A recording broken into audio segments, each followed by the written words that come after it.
Welcome to the Slop Temple. We pray this video helps. You're starting right away. Open Truecaller and sign in so changes attached to your account. Once the app is running, make sure you have internet and any permissions Truecaller requests. This prevents partial deletions. Next, tap the search/magnifier icon to expose recent queries. You do this because visible entries tell you what will be removed. It's faster and clearer than guessing.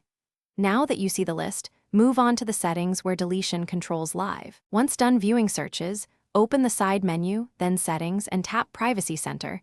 This is where Truecaller centralizes data controls. Find the search history or recent searches entry. On some versions, it's nested under data controls, so take a quick look. Tap it to see a clear or delete button. Press that to remove entries.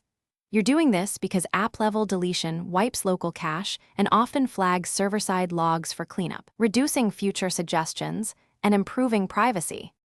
After you hit delete, confirm the action in the prompt to finalize removal.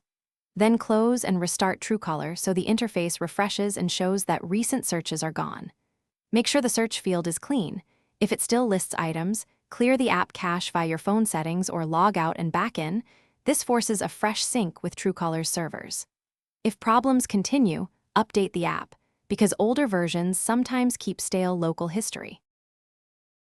Thanks for watching. Consider subscribing if we helped you.